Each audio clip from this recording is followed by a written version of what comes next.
अस्सलाम वालेकुम नाज़रीन, मैं हूं अलवीना आगा और आप देख रहे हैं प्रोग्राम इनसाइड द न्यूज़। नाज़रीन, आज भी हम पाक भारत ताल्लुकात पर बात करेंगे, कुछ बात करेंगे इंटरनेशनल इशूज़ के ऊपर और फिर बिल आखिर हमने बात करनी है अपने नेशनल इशूज़ के ऊपर भी। शुरू करेंगे करतारपुर के हवाले से। करतारपुर एक पाकिस्तान की तरफ से पॉजिटिव इनिशिएटिव था जो कि हमारी नई आने वाली हुकूमत ने सबसे पहला और पॉजिटिव इनिशिएटिव लिया और ये पूरी दुनिया को दिखाया कि हम अपने नेबर्स के साथ अच्छे ताल्लुकात चाहते हैं। इंडिया की तरफ से इसका कोई मुस्बित जवाब ना आ सका। जब इस मौके के वक्त जब उनकी तरफ से हमने उनको होस्ट किया, हमने पूरी दुनिया को पैगाम दिया कि हम पीस चाहते हैं और उनकी तरफ से भी इस कॉरिडोर की ओपनिंग सेरेमनी में 30+ जर्नलिस्ट आए थे। पाकिस्तान ने उनको होस्ट किया और पीएम से उनकी मीटिंग हुई। फॉरेन अफेयर्स की तरफ से जो फॉरेन मिनिस्टर है उन्होंने उनको उनका डिनर दिया। यानी 30+ जर्नलिस्ट, मैं बार बार हाईलाइट कर रही हूँ, इतने जर्नलिस्ट, इतने सहाफ़ी हमने उनके होस्ट किए। अब जब जो कल मीटिंग होने जा रही है करतारपुर के हवाले से, उसमें पाकिस्तानी जर्नलिस्ट का वीज़ा मुस्तरद कर दिया है। ये बहुत अफसोसनाक खबर है। दफ्तर खारजा की जानिब से इसके ऊपर जो है एक अफसोस जाहिर किया गया, ट्विटर पे ट्वीट्स की गई हैं कि हमने उनके इतने जर्नलिस्ट को होस्ट किया और अब इस मौके पर जबकि कल हमें मीडिया कवरेज चाहिए थी पाकिस्तानी जर्नलिस्ट की, उनको वीज़ा ना मिल सका। और आप देख सकते हैं उनके ट्विटर अकाउंट पर जाकर उन्होंने इसी किस्म की बाकी ट्वीट्स भी किए हैं। इस हवाले से कैटेगोरिकल ट्वीट्स हैं वो काफ़ी। दूसरी जानिब अगर हम ये देखें कि क्या वजह हो सकती है, बीजेपी ने क्यों पाकिस्तानी सहाफ़ियों को वीज़ा ना दिया।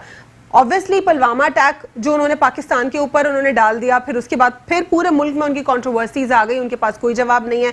उनको पाकिस्तानी जर्नलिस्ट को फेस करने का कोई जवाब ही नहीं बनता क्योंकि वो सरासर झूठ बोल रहे हैं और वो अपनी गलत रिपोर्टिंग में फंसेंगे।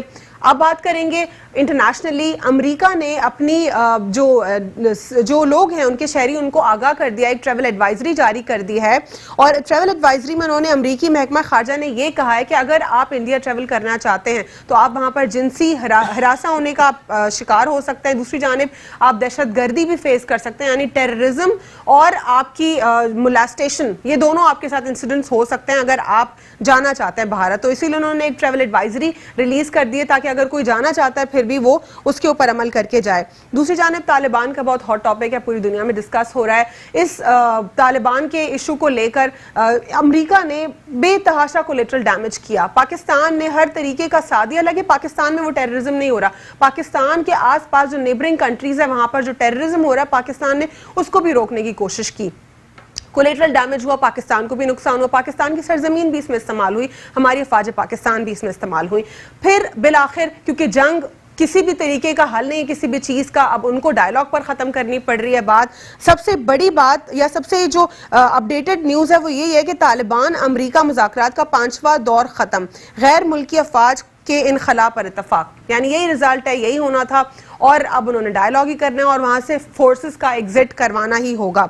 दूसरी तरफ अगर हम देखें, बिलावल भुट्टो की काफ़ी प्रेस कॉन्फ्रेंसेस हो रही हैं। अब उनकी रिसेंटली एक और प्रेस कॉन्फ्रेंस हुई जिसमें उन्होंने ये कहा कि आगा सिराज दुरानी के हवाले से उनके कुछ उनके जिसको कह सकते हैं कि कंसेंसस या फिर उनके कुछ कंसर्न्स थे जिस पर उन्होंने जाहिर किया कि इस कंसर्न्स को क्लियर हो जाना चाहिए और नैब जो है एक काला कानून है।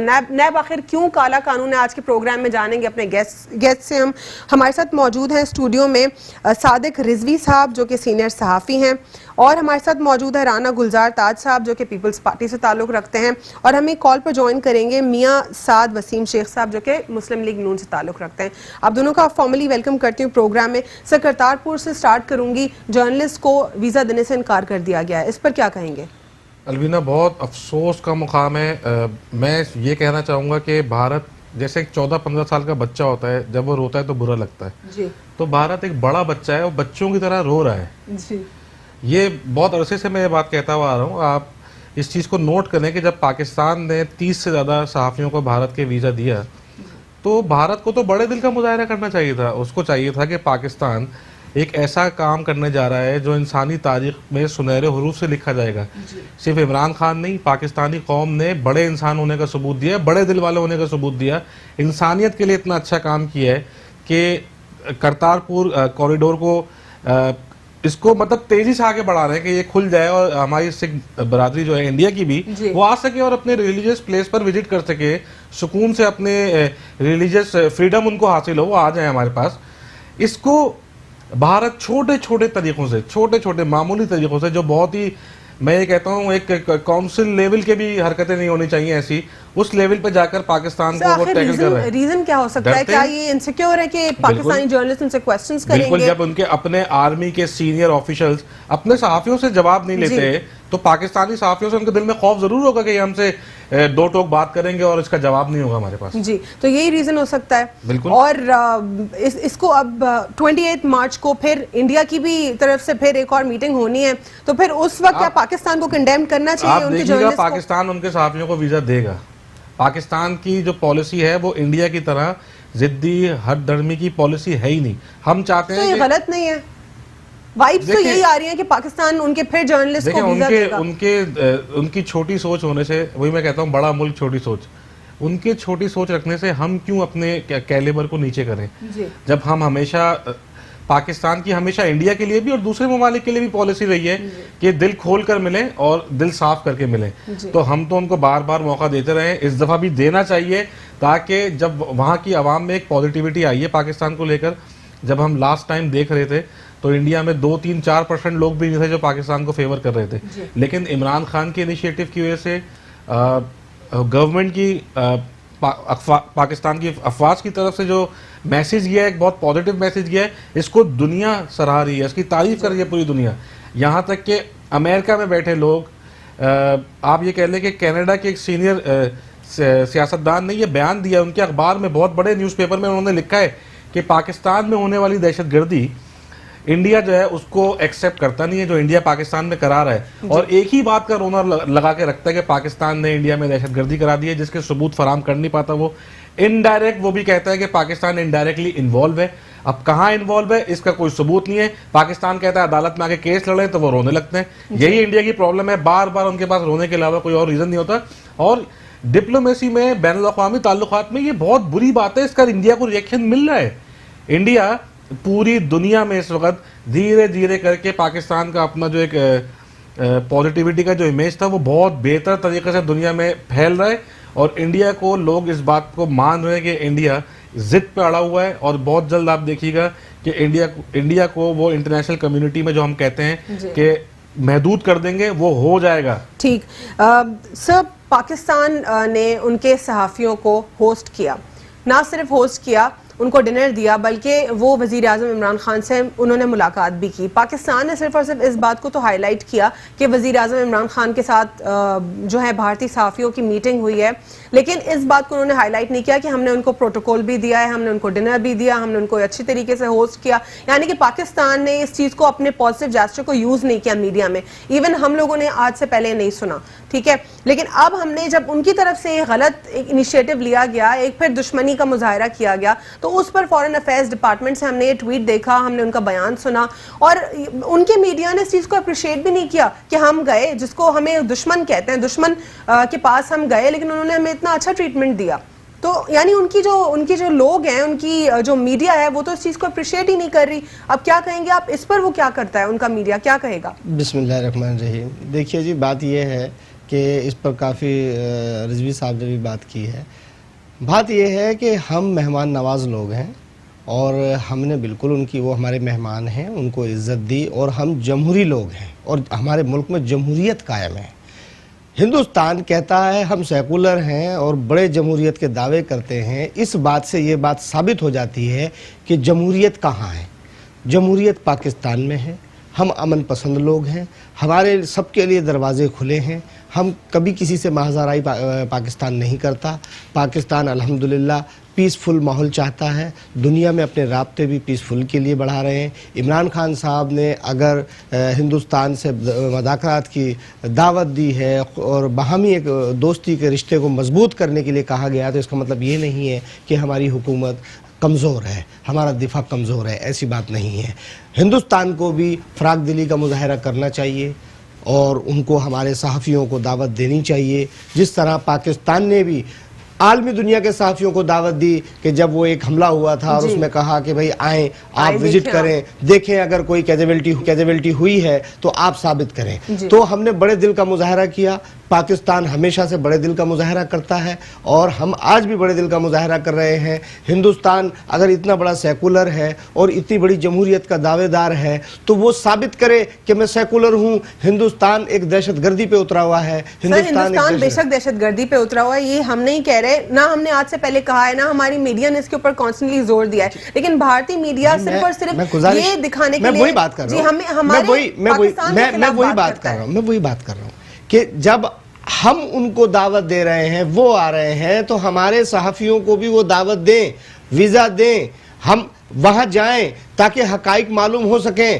पता चल सके। हमारे सहाफियों को जो हमने यहाँ गलत काम कर रहे हैं, मिसाल के तौर पर उनके मुल्क में हमारे सहाफियों को बताएं कि देखें जी आपके मुल्क के लोग ये कर रहे हैं, आपकी रियासत ये गलत काम कर रही है, तो हमारे सहाफी जो है वो उजागर करेंगे, ये बात साबित होगी कि वाकई भाई पाकिस्तानी लोग गलत काम कर रहे हैं। कोई फैक्ट्स नहीं उनके पास ना, झूठ है सिर्फ, तो बात तो आके सहाफी एक्सपोज कर देंगे। बात वही हो गई ना, मैंने आपसे क्या कहा कि चोर कौन है जी, साबित हो रहा है ना। हमने हर महाज पर, आप देखिए अभिनंदन को भी हमने किस तरह से छोड़ा है जी। आप देख सकते हैं कि ये हमारी फराक दिली थी, हम ना छोड़ते जी। वो क्या करता सही, यही तो कॉन्स्टेंटली बहुत सारे ये हमारी कमजोरी नहीं थी, ये फराक दिली थी, ये हमारी अमन पॉलिसी थी। ये कोई हमारी ये नहीं था कि जी हम लड़ने, जंग देखिए दोनों मुल्कों के अंदर जंग का मुतम्मिल नहीं है, दोनों मुल्क जंग से बहुत आलमी दुनिया को नुकसान हो जाएगा। तो बेहतर तरीका ये होता है कि जितना फायदा भाईचारा, अफाम व तफीम, मुत्तफिक तौर पर मजबूती खित्ते को मजबूत करेगी। ये चाहिए हिंदुस्तान को कि अगर 2 कदम पाकिस्तान बढ़ा है तो 1 कदम हिंदुस्तान भी बढ़ जाए। तो ये हम हिंदुस्तान से रिक्वेस्ट करेंगे कि वो महाजराई पर ना जाए, वो अमन की तरफ आए, पीस की तरफ आए। पाकिस्तान की हुकूमत बार बार कह चुकी है कि जनाब अगर कहीं दहशतगर्दी है आप निशानदेही करें।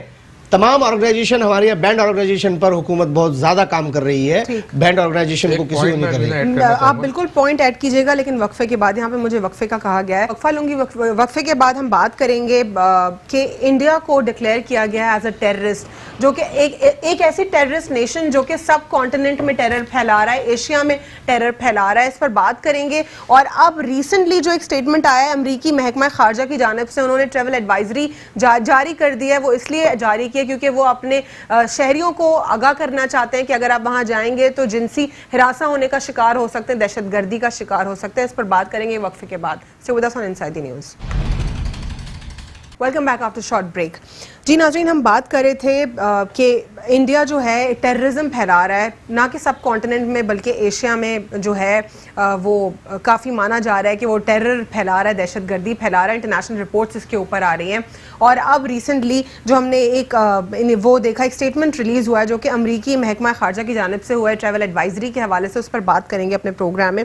सादिक रिजवी साहब क्या कहेंगे?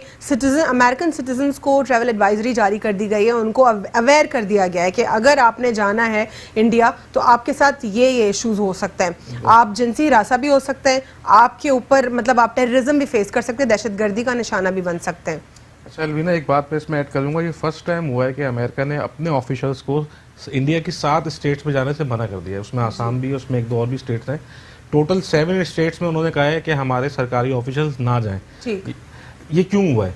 ये इंडिया के यही बुरे एटीट्यूड की वजह से हुआ है, जो दुनिया में वो एक जिद्दी बच्चे के तौर पे सामने आया है। इतना बड़ा मुल्क, 1.25 अरब, 1 अरब 30 करोड़ आबादी वाला मुल्क, जब छोटे छोटे इश्यूज पर बच्चों की तरह जिद करता है तो लाजमी बात है अब दूसरी ममालिक की तरफ से भी रिएक्शन आना शुरू हो गया है। इंडिया में rape cases, hundreds of rape cases number 1 पर है, नंबर 1 पर है। फॉर अभी अगर आप गूगल करें, एक इंटरनेशनल रिपोर्ट पब्लिश हुई है जिसमें टॉप 5 कंट्रीज में से नंबर 1 पर इंडिया आता है, जिसमें इंडिया को लिस्ट किया गया है। इसीलिए मोलेस्टेशन केसेस हैं, इसमें औरत के ऊपर वायलेंस है, चाहे वो डोमेस्टिक वायलेंस हो, चाहे वो फिजिकल टॉर्चर हो, तो औरतों के लिए नंबर 1 पे है अनसेफेस्ट कंट्री इन द वर्ल्ड। ये भी अलविदा मैं ऐड करूंगा कि एक हफ्ते पहले ही इंडिया को जो इनकी जो आप समझ ले प्रायोरिटी लिस्ट थी कंट्रीज की जिनको ये टैक्स फ्री एक्सेस देते थे अमेरिकन मार्केट में, उससे भी निकाल दिया इंडिया को। निकाला है, निकाल नहीं दिया है बल्कि ये फैसला कर लिया है कि इनको अब 2 महीने के अंदर निकाल देंगे। ये इंडिया के लिए, इंडिया के बुरे एटीट्यूड के मुंह पर तमाचे हैं ये। और ये अभी सिर्फ अमेरिका की तरफ से, वक्त के साथ साथ आप देखिएगा यूरोपियन यूनियन भी, रशिया भी, जो दुनिया की बड़ी ताकतें हैं, वो भी इंडिया के बुरे एटीट्यूड की वजह से उन पर सख्तियाँ तेज करेगी। और इसी तरीके से पहले मैं समझता हूँ कि प्रॉब्लम्स पहले भी इंडिया के साथ थे, लेकिन बड़े ममालिक, क्योंकि इंडिया एक बड़ी इकोनॉमी है, वहाँ पे ज़्यादा लोग रहते हैं, बड़ी मार्केट है, तो वो पहले नहीं बोलते थे और कोशिश करते थे कि इंडिया के साथ बिजनेस टर्म्स हमारे कायम रहे। लेकिन अब दूसरे ममालिक को भी इस बात का एहसास हो गया है कि अगर इंडिया ने अपनी जिद ना छोड़ी और ये अपनी बच्चों वाली हरकतें ना ख़त्म की तो फिर इंडिया का चेहरा वो भी दुनिया के सामने रख देंगे। अब देखिए, अगर हम इस पे राणा साहब इस चीज़ पर गौर करें कि बीजेपी का ये जो स्टंट है, एक के बाद एक बुरा स्टंट जो उन्होंने एक पोल करने हैं, वोट्स पोल करने हैं, उसके लिए वो कर रहे हैं, मासूम कश्मीरी ड्राई फ्रूट सेल करने वाला, उसके ऊपर तशद्दुद, सरेआम तशद्दुद, कोई उसको छुड़ाने वाला नहीं, वो इतनी इनह्यूमन एक्टिविटीज़ में बीजेपी इन्वॉल्व है। इवन वहाँ पर जो समझदार और पढ़े लिखे लोग हैं वो तो बीजेपी को पसंद ही नहीं करते। क्या ये बीजेपी की वजह से अमेरिका इतना जो है अपनी बुरी लिस्ट में इंक्लूड करता जा रहा है भारत को? मैं ये गुजारिश करता चलूँ कि अमेरिका को ये सोचना चाहिए कि जब उन्होंने अपने लोगों को वहां जाने से मना किया है तो वो अपनी लिस्ट में एक दहशतगर्द मुल्क भी तो डालें हिंदुस्तान को, हिंदुस्तान के रिपोर्ट में। फिर दूसरी बात यह है कि हिंदुस्तान जो कहता है मैं जमहूरियत का मतलब बड़ा दावा करता है, सेकुलर होने का बड़ा दावा करता है, मैं नहीं समझता कि वो सेकुलर हैं, वो जमहूरी लोग हैं। इस मामले में मैं आज आपको ये कहता हूं कि ओआईसी को भी एक्शन लेना चाहिए, ओआईसी को भी एक्शन लेना चाहिए, यूएनओ को भी एक्शन लेना चाहिए, और जो बड़ी बड़ी स्टेट हैं उसको हिंदुस्तान के ऊपर एक्शन लेना चाहिए और इनकी तमाम चीज़ों का बाइकाट करना चाहिए ताकि ये जब तक अपना रवैया दुरुस्त ना करें, क्योंकि हिंदुस्तान पूरे एशिया में खित्ते में खतरा है ये, क्योंकि जिस तरह के रवैये पे चला है। जो इस किस्म की स्ट्रैटेजी है सिर्फ और सिर्फ अपनी हुकूमत सरकार बनाने के लिए मैं गुजारिश कर रहा हूं या इसलिए भी है कि इंडिया की इकोनॉमी स्ट्रांग हो, दूसरे ममालिक कम हो? अर्ज कर रहा हूं ये पूरे खित्ते के लिए खतरा है। आज पाकिस्तान, कल चीन, श्रीलंका, बहुत सारे ये डरा रहा है। चीन से तो टकराने का भी नहीं सोच सकता। देखिए मैं आपसे क्या कह रहा हूं, जो दबेगा उसको ये दबाएगा, जो इसको आंख दिखाएगा उसको कहेगा ये दहशतगर्द है। ये तो हिंदुस्तान को जान लेना चाहिए। के सामने भौंकता है और मैं आपसे कह रहा हूं, देखिए उसकी भूल है, वो पाकिस्तान को 71 समझ रहा है, हिंदुस्तान की भूल है। वो पाकिस्तान को 65 समझ रहा है, भूल है। पाकिस्तान 2019 है, यहां से बैठे बैठे काम होगा इंशाअल्लाह। हमारा दिफा कमजोर नहीं है, बहुत मजबूत है, बहुत मजबूत है। और हम बोलते नहीं है, हमने टेलर दिखाया है पाकिस्तान ने, उन्होंने बोला है, पाकिस्तान ने टेलर दिखाया और दुनिया ने देख लिया। में दिखाते हैं दुनिया ने देखा, लेकिन आगे घुसकर खुद पिटकर चले गए। मैं आपसे अर्ज कर रहा हूं कि दुनिया ने देखा है कि पाकिस्तान का फर्जंद अल्लाह ताला ने उसको इतनी हिम्मत दी, इतनी ताकत दी कि वो हिंदुस्तान में जाकर उसने ये काम करके दिखाया। मैं कहता हूं सलाम पेश करते हैं इन फर्जंदों को, क्योंकि हम पाकिस्तान के लिए कुर्बानी दे रहे हैं, हम इस्लामी मुल्क के लिए कुर्बानी दे रहे हैं। हिंदू किसके लिए कुर्बानी दे रहा है? हिंदू किसी के लिए कुर्बानी नहीं दे रहा। पाकिस्तान के लिए या जवान मौजूद है, माओ ने अपने बेटे कुर्बान कर दिए इस मुल्क के लिए, और इंशाअल्लाह हम जान माल हर चीज हमारी इस मुल्क के लिए है। तो वैसे शहादत का मर्तबा इतना हाई होता है कि हिंदुस्तान को मान लेना चाहिए कि अमन में जितना फायदा है, कारोबार भी होता है, अमन में मोहब्बत भी होती है, भाईचारा भी होता है, क्योंकि हमारे भी वहाँ रिश्तेदार मौजूद हैं, उनके भी यहाँ रिश्तेदार मौजूद हैं। दोबारा दोहराऊंगी सवाल, क्या बीजेपी की वजह से भारत को इतना नुकसान हो रहा है? बिल्कुल, ये इंतहा पसंद लोग हैं, एक्सट्रीमिस्ट लोग हैं, तो इनको हुकूमत देनी नहीं चाहिए। हुकूमत वहाँ पे जमहूरी लोगों को आना चाहिए। क्या ये जमहूरियत है? बिल्कुल। सादिक साहब, हमारे पाकिस्तान में भी हिंदू बिरादरी बहुत पुरअमन तरीके से रहती है। ये बेसिकली अगर हम मजहब से इसको थोड़ा हट के देखें ना, तो ये एक नेशनल आप कह सकते हैं कि उनके अंदर एक हेट्रेड है पाकिस्तान के लिए।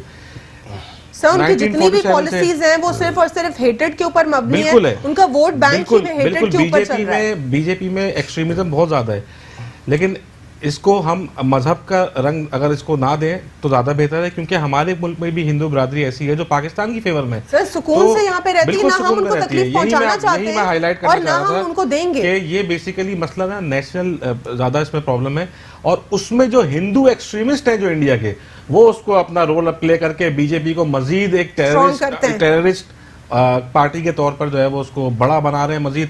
और ये लाजमी बात है कि ये पार्टी इंडिया को मरवा सकती है, ऐसी सिचुएशन पे लाके खड़ा कर सकती है कि पूरी दुनिया से इंडिया का भारत से आवाजें उठ रही हैं कि बहुत अंदर से कमजोर है और वहां पर बहुत सारी जो पार्टीज हैं वो उनसे बिल्कुल उनका 21 पार्टीज ने बीजेपी के खिलाफ जो एक प्रेस कॉन्फ्रेंस भी की थी।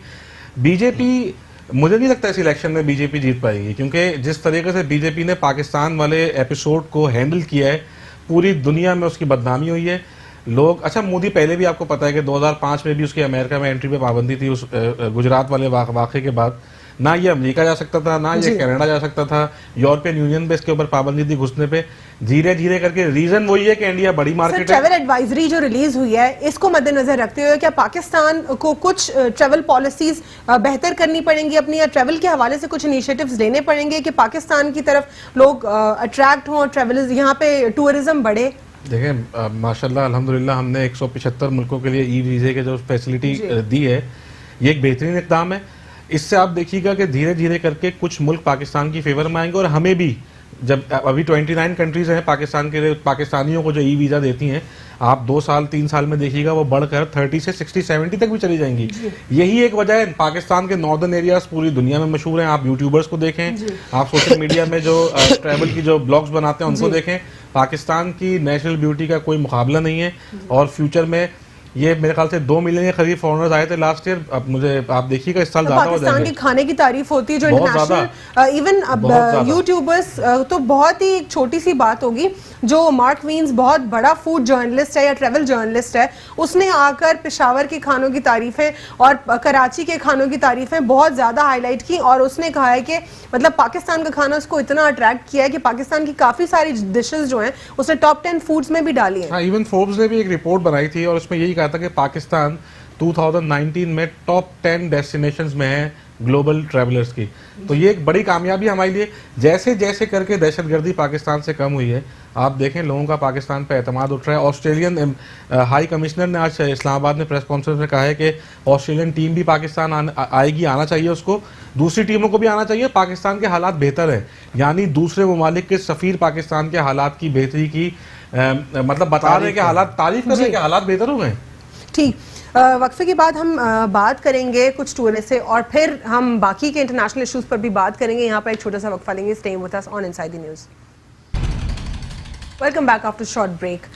सर, टूरिज्म पर एक हल्की सी कोई एक अपना स्टेटमेंट दे दीजिएगा, इसको जल्दी से कंक्लूड कर दें कि क्या कुछ हम कर सकते हैं सिंध में इसके हवाले से, फिर उसके बाद हम बात करेंगे तालिबान के ऊपर। देखिए, टूरिज्म के लिए बहुत अच्छे मौके हैं पाकिस्तान में, और टूरिज्म हम बैनुल अक़वामी लोगों को भी दावत देते हैं कि वो पाकिस्तान आएँ और हम उनको ज़्यादा अमन माहौल फराहम कर सकें, और जब अमन होगा तो वो यहाँ आएंगे और वो बड़े खुश होंगे। पाकिस्तान मेहमान नवाज मुल्क है। तो तालिबान अमेरिका मुज़ाकरात का 5वां दौर ख़त्म, कैसे देखते हैं इसको? देखिए, तालिबान जो है, अमेरिका को वहाँ से निकलना चाहिए। तालिबान वहाँ का फैसला अफगानिस्तान के लोग खुद करें, अमेरिका को फैसला नहीं करना चाहिए। अमेरिका को चाहिए कि अपनी फौजें जहाँ जहाँ दुनिया में है अपनी फौजें निकाले, और मुल्क में, हर मुल्क के अंदर अमन कायम हो। और अमेरिका चाहिए कि भारत जो इतनी बातें कर रहा है तो अमेरिका को भी कहे कि जी ये यहाँ से जो है ना फौजें निकालें। पाकिस्तान जो हम चाहते हैं कि यहाँ से फौजें निकालें। तालिबान जो है, तालिबान अगर मिसाल के तौर पे वो अपनी मर्जी का वहाँ फैसला करते हैं, इलेक्शन होते हैं, वहाँ की आवाम जिसको मुंतखब करती है वो वहाँ हुकूमत चलाएं, तो हम अमेरिका से भी ये दरख्वास्त करेंगे कि वो अपनी फौजें वहाँ से निकालें और इराक से भी अपनी फौजें निकालें, ताकि दुनिया के अंदर अमन कायम हो सके। अब आपको क्या लगता है कि किस, अब स्टेटमेंट्स तो यही आ रही है, पाकिस्तान ने तो बड़ा किरदार अदा किया, अभी भी नहीं आ रही जो सोर्सेज हैं उससे, लेकिन ये कहा जा रहा है कि फौजों जो उनकी वहाँ जनाब, मैं गुजारिश करता चलूं, सबसे ज्यादा अफगानिस्तान के मामले में पाकिस्तान को नुकसान हुआ है। पाकिस्तान क्या ये हाल हो गया है कि अफगानी भाइयों का जितना साथ पाकिस्तान ने दिया दुनिया में किसी ने नहीं दिया। कितने अफगानी मेहमान पाकिस्तान ने खिदमत की है उनकी, और आज भी पाकिस्तान यही चाहता है कि पड़ोस हमारा मुसलमान मुल्क है, अमन होना चाहिए, पीस होना चाहिए, भाईचारगी होनी चाहिए। हम इसके ख्वाह हैं। हमें ये चाहिए कि तालिबान को भी चाहिए कि वो अमन की तरफ आए, अमेरिका को भी चाहिए कि वहाँ से बखुसलूबी तरीके से इनखला करे, फौज को निकाले, ताकि मुल्क में अमन होगा, दुनिया में अमन होगा। सादिक साहब, क्या आपको लगता है कि ये जो वहाँ पर बैरूनी अफवाज है उनका एग्जिट हो पाएगा? देखिए, मेन इनका दो ही रीजंस थे तालिबान से बात करने के। अमेरिका और तालिबान की जो टॉक्स शुरू हुई थी, वो बात यही थी कि अमेरिका की फ़ौज वहाँ से निकाली जाए और तालिबान जो है वो इस बात की श्योरिटी दे दें कि अफ़गानी ज़मीन किसी भी दहशतगर्दी के लिए, ख्वाह वो अमेरिका के लिए हो या किसी भी मुल्क के लिए हो, इस्तेमाल ना हो। तालिबान के जो स्टेटमेंट्स हैं, जो सोर्सेज बता रही हैं, वो ये अभी भी यही हैं कि अमेरिका से हम इसी 2 उसूलों पे बात करने के लिए आए थे। अब वो हमें फोर्स कर रहे हैं कि आप करंट अफगान गवर्नमेंट से भी बात करें, उनसे भी दोस्ती रखें, अच्छा अलकायदा जो बेसिकली तालिबान के साथ मिली हुई है अफगानिस्तान में, उससे भी आप जो है वो खतरा ताल्लुक कर ले, उसको भी अलग कर दें। तो तालिबान की डच इन्वेस्टिगेटिव जर्नलिस्ट की जानिब से, जो कि 5 साल उन्होंने एक इन्वेस्टिगेशन की, वो वहाँ पर रहीं अफगानिस्तान में, उन्होंने ये कहा कि जो ये तालिबान चीफ हैं वो कभी पाकिस्तान इलाज के लिए भी नहीं आए और ना ही वो कभी आए वैसे ही। तो मतलब क्या ये बहुत बड़ा क्वेश्चन मार्क नहीं है पाकिस्तान के ऊपर? जितनी भी टेररिस्ट ऑर्गेनाइजेशंस या बैंड आउटफिट्स या टीटीपी को पाकिस्तान के साथ एसोसिएट किया जाता है, लेकिन उनके चीफ खुद कह रहे हैं कि मैं इलाज के लिए भी कभी पाकिस्तान नहीं गया। देखिए पाकिस्तान माजी में अगर हम हिस्ट्री थोड़ी सी देखें, लेकिन ये हजम नहीं हो रहा ना अफगानिस्तानी हुकूमत को हो रहा है और ना ही अमेरिका को हो रहा है। देखिए पाकिस्तान माजी में मेरी अपनी अंडरस्टैंडिंग के मुताबिक थोड़ा इस्तेमाल तो हुआ है अफगानिस्तान में। अभी पाकिस्तान को ये चाहिए, पाकिस्तान का रोल बहुत पॉजिटिव है, पाकिस्तान की जो पीस एफर्ट्स है उसको दुनिया रिकग्नाइज कर रही है, तारीफ कर रही है। लेकिन हमें ये चाहिए कि जैसे आज बिलावल साहब ने भी एक प्रेस कॉन्फ्रेंस की थी और बहुत अच्छा मुझे लगा उनके मुंह से ये बात कि हम टिश्यू पेपर के तौर पे इस्तेमाल ना हो। तो मैं यही समझता हूँ कि हमें लाजमी बात है, जो पॉलिसी मेकर्स हैं या जो हमारे इस्टेब्लिशमेंट है वो इस बात को देख रही होगी कि हम अपने जो हमारे जो पॉइंट्स हैं, जो हमारी फेवर में जो चीजें हैं, उसको लेकर तालिबान और अफगानिस्तान में पीस की बात करें ना। मैं कहूँ पाकिस्तान के लिए तो पाकिस्तान ने तो बहुत बड़ी कुर्बानी दी है इस जंग के लिए। ये आलमी दुनिया के लोग, हिंदुस्तान ने हमेशा पाकिस्तान के खिलाफ ये नारे दागे हैं। पाकिस्तान ने तो बहुत कुर्बानी दी है। पाकिस्तान ने अपनी ज़मीन कभी किसी को इस्तेमाल करने के लिए नहीं दी दहशतगर्दी के लिए। पाकिस्तान के तो हज़ारों जवान शहीद हो गए अमन कायम करने के लिए। पाकिस्तान ने तो बड़ी एक अरसे से जदोजहद कर रहा है अमन कायम करने के लिए। पाकिस्तानी सरजमीन हमने कभी किसी को इस्तेमाल नहीं करने की इजाज़त दी। तो बात यह है कि पाकिस्तानी फ़ौज तो आपके सामने कब से लड़ रही है दहशतगर्दी से। तो खुदारा हम तो आलमी दुनिया को ये बात कहते हैं कि अमन की तरफ आए। अमेरिका जो पूरी दुनिया का माई बाप है, इसको चाहिए कि ये ऐसा काम ना कराएं। ये जहां जहां भी ये चीज़ें हो रही हैं इनको रुकवाएं, क्योंकि जहां तक अफगानिस्तान का ताल्लुक है, अफगानिस्तान हमारा पड़ोसी मुल्क है, मुसलमान है, हमारा भाई है। हम ये कैसे चाहेंगे कि हमारी जगह इस्तेमाल हो? जैसे सादिक भाई ने कहा कि कुछ कभी ऐसा नहीं हुआ, पाकिस्तान की सरजमीन कभी इस्तेमाल नहीं हुई, पाकिस्तान कभी किसी दहशतगर्दी में इन्वॉल्व नहीं रहा। लेकिन पाकिस्तान को एक्सप्लॉइट तो किया गया ना। अब जो इंटरनेशनल रिपोर्ट जो आई है, ये मैंने आपसे क्या कहा कि जो हमारे दुश्मन लोग हैं, इसमें कसूर है हमारे डिप्लोमेटिक सिस्टम का, इसमें कसूर है हमारी खारजा पॉलिसी का। हमारा डिप्लोमेटिक सिस्टम मजबूत होता है। सादिक तो साहब, कम से कम सादिक साहब आप क्या कहेंगे इस पर? क्योंकि ये पाकिस्तानी जर्नलिस्ट की तरफ से इन्वेस्टिगेशन नहीं है, तो आप इसको बिल्कुल बायस भी नहीं कह सकते कि ये बायस्ड होगी, इंक्लाइन टुवर्ड्स पाकिस्तान होगी। इसको बिल्कुल एक्सेप्ट भी नहीं कर सकते, बिल्कुल रिजेक्ट भी नहीं कर सकते। मैं ये कहूँगा, देखें पाकिस्तान का जो माजी में अफगानिस्तान को लेकर रोल रहा है, उसमें इंडिविजुअल पर्सनैलिटी का भी बड़ा अमल दखल रहा है। मिसाल के तौर पर ज़िया-उल हक या दूसरे एक इंडिविजुअल आदमी भी कभी कभी पूरे मुल्क की बदनामी का बायस बन जाता है। तो अभी फ़िलहाल के लिए जो अभी करंट सिचुएशन है, जैसे ये टॉक्स जो 5वां दौर था, ये इसकी कोई कंक्लूजन नहीं निकल सकी। अप्रैल में सुन रहे हैं कि दोबारा इसका 6ठा दौर शुरू होगा। तो अब पाकिस्तान का जो तालिबान और गवर्नमेंट, अफगानी गवर्नमेंट में क्या डिफरेंस है? अफगानी गवर्नमेंट वो इंडिया के साथ है, उनका ज़्यादा झुकाव इंडिया की तरफ है। वो माजी मतलब अभी कुछ सालों में इंडिया से ज़्यादा क्लोज हो गई है, लेकिन तालिबान पाकिस्तान को फेवर कर रहे हैं इस वक्त।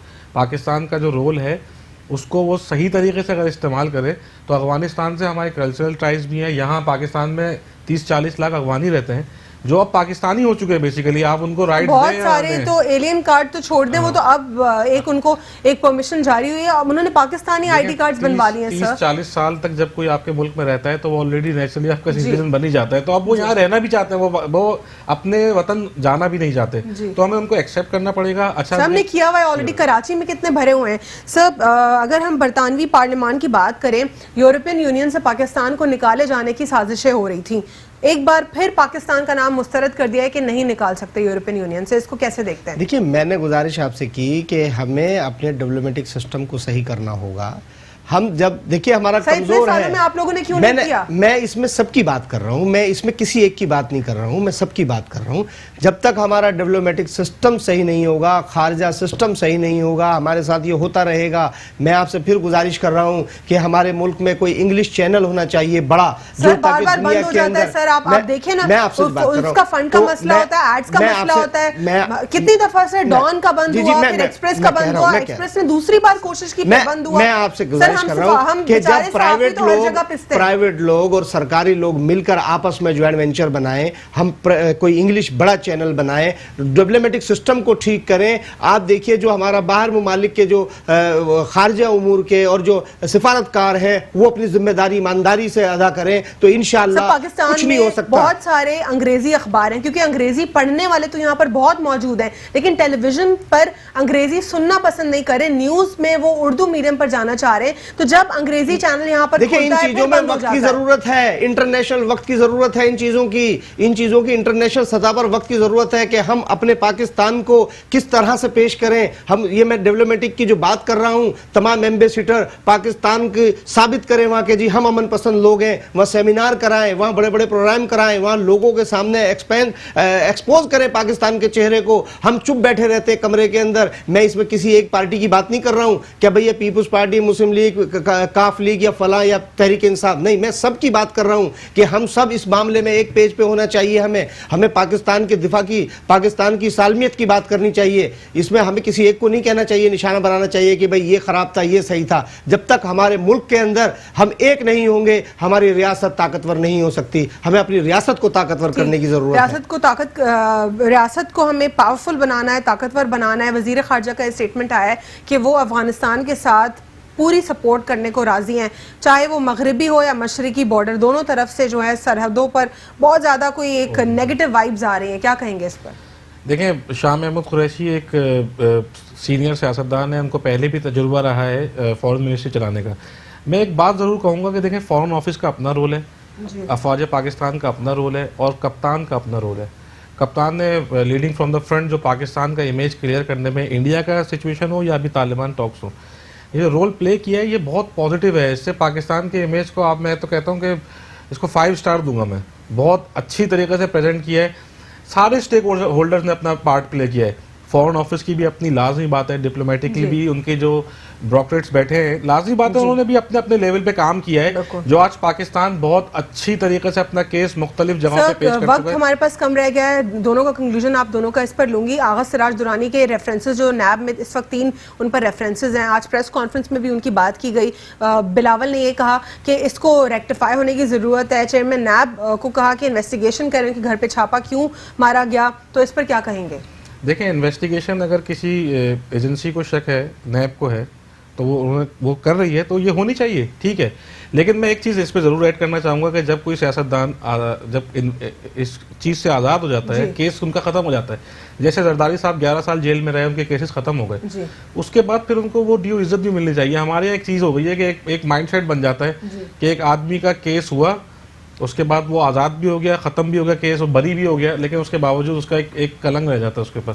तो ये हमारी सर कलंक रहने का कोई फायदा थोड़ी है, फिर इलेक्ट तो हो जाते हैं। हमारी इन्वेस्टिगेशन एजेंसीज पे भी जो पुलिस है, जो इन्वेस्टिगेटर्स हैं या अदालतें हैं, इनके निज़ाम में भी हमें मजबूती लाने की ज़रूरत है कि जब एक चीज़ हो जाए, आगा सिराज दुरानी के पास बहुत अच्छा मौका है अपने आप को वो इनोसेंट साबित करें, लेकिन जब हो जाए ना तो फिर ऐसा भी हमारा मीडिया ट्रायल नहीं होना चाहिए, पब्लिक ट्रायल नहीं होना चाहिए, आगा सिराज दुरानी की इन्वेस्टिगेशन होनी चाहिए। लेकिन अगर वो कह रहे हैं कि आर्टिकल 10 जो है हमारी उसका कॉन्स्टिट्यूशन का, वो कहता है हर इंसान को फ्री एंड फेयर ट्रायल की इजाजत है, बिल्कुल इससे अग्री करते हैं बिलावल की बात से, लेकिन उनको कौन कौन से तहफ़्फ़ुज़ात लगते हैं आपको इस वक्त? देखिए, सबसे पहली बात तो ये है कि हम इस पर मजम्मत करेंगे कि आगा साहब के घर पे जो छापा मारा, उनकी ख़वातीन को जिस तरह से हिरासा किया और उनको मतलब जिस तरह से उनके तरीक़ेकार हमें दुरुस्त नहीं लगा, जिस पे हम मजम्मत करते हैं। रही बात नेब का, नेब बिल्कुल अपना काम करे, नेब बिल्कुल अपना काम करे। हमने कानूनी मामलात में पीपुल्स पार्टी महाजराई नहीं करती।